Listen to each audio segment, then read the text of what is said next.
Bom dia a todos. A paz do Senhor. Hoje gostava de olhar, e será a nossa meditação nas próximas vezes que falar, em Lucas capítulo 15. Ela tem 3 parábolas, a ovelha, a dracma e os 2 filhos perdidos. É das parábolas, estas 3, das mais conhecidas, particularmente a última. Mas antes de olhar para elas, eu queria enquadrá-las, por isso eu quero ler os 2 primeiros versículos. E dizem assim: aproximaram-se de Jesus os publicanos, e os publicanos eram gente que cobrava impostos para Roma, ou seja, eram funcionários do Império Romano. Logo podemos perceber que não eram bem vistos pela sociedade da altura, tinham-se vendido à potência dominante, tinham traído os seus e exigiam dos seus para dar a um povo estranho que dominava sobre eles. E também pecadores para o ouvir. Quando pensamos neste tempo de pecadores, temos que o contextualizar na altura. Para os fariseus, era todos aqueles que não pertenciam e não viviam conforme eles viviam. Se, por exemplo, uma pessoa pura e simplesmente não lavava as mãos antes de sentar, de comer, então ele era considerado um pecador. É verdade, também estavam aqui incluídos gente com uma vida moral bem mais baixa, com alguém também que podia praticar o roubo. Tinham um espectro muito alargado. E eles vinham ter com Jesus. E murmuravam os fariseus e os escribas, dizendo: este recebe pecadores e come com eles. Naqueles dias, o sentar à mesa e comer com eles significava uma coisa que para os fariseus e os escribas era alguma coisa repugnante, porque significa que Jesus os aceitava tal como eram e tal como estavam. Ora, é verdade que os fariseus pregavam o arrependimento. Era necessário arrependerem-se. A mensagem de João Batista não era assim tão estranha quanto nós podemos pensar, porque os fariseus também pregavam. A questão é que para serem aceitos eles primeiro tinham que se arrepender, dar provas continuadas de que tinham-se realmente arrependidos e só depois eram aceitos. Jesus inverte as coisas. E Jesus faz uma coisa. O arrependimento é consequência e não causa da aceitação. Ou seja, Jesus aceita-os e na relação com eles, então aparecerá o arrependimento. É esta a noção que nós precisamos ter desta pequena passagem. Alargando o espectro um bocadinho, meditámos numa parábola acerca da grande ceia. Se estão lembrados, alguns não quiseram vir, arranjaram desculpas, e o Senhor que tinha preparado mandou que os seus criados saíssem, e numa primeira fase trouxeram convidados, e ainda havia lugares, e voltaram a sair, a fim de que a mesa do banquete fosse preenchida por aqueles que não eram dignos, mas que este Senhor os chamou e os aceitou. Então este é o pano de fundo que está aqui. Vamos olhar para a primeira parábola. Vai do versículo 13 ao versículo 7. Então lhes propôs Jesus esta parábola.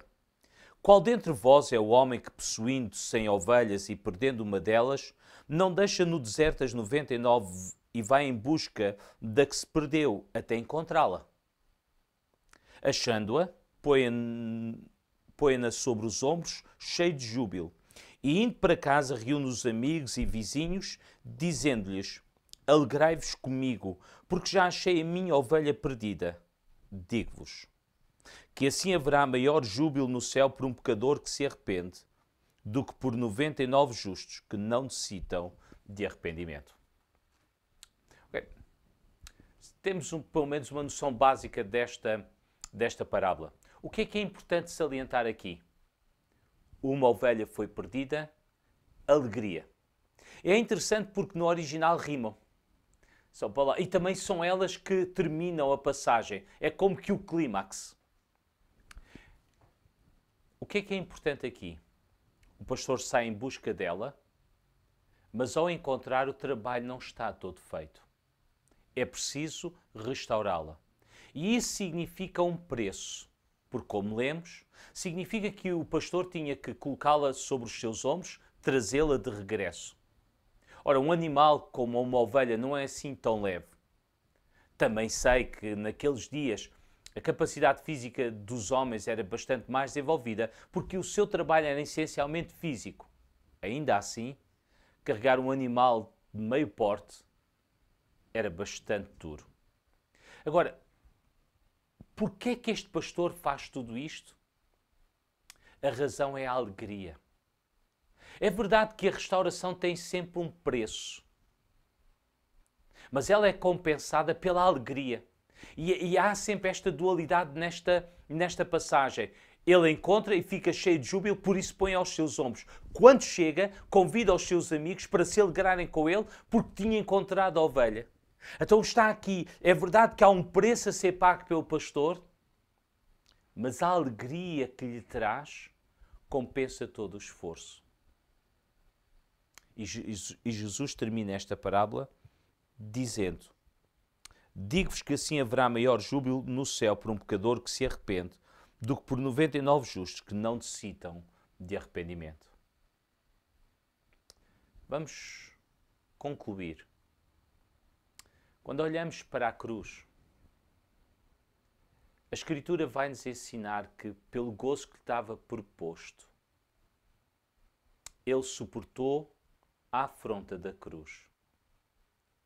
O preço a ser pago pela tua e pela minha restauração foi grande, foi imenso. Mas a alegria que lhe traria ao coração dele, ao ver-te a ti e a mim, arrependido e a caminhar com ele, encheu o seu coração. Como que ele dissesse: vale a pena todo o sacrifício pela alegria de ver, e agora põe o teu nome, a caminhar comigo e eu a caminhar com ele. Uma última coisa. Certamente tu já perdeste alguma coisa que tem um valor sentimental para ti elevado. E deste isso como perdido, se calhar. Até o dia em que mexeste lá numa gaveta lá em casa.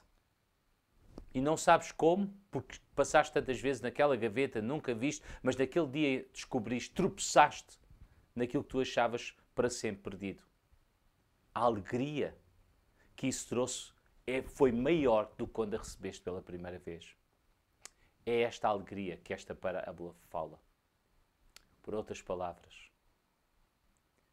Jesus enche de alegria quando tu voltaste para Ele. Uma palavra mais abrangente. O convite de Jesus é para vir como tu estás e como tu és. E tu vais descobrir quão feliz Jesus fica quando tu voltares para Ele. E essa alegria tocará a tua vida. Experimenta, prova e vê. Deus te abençoe.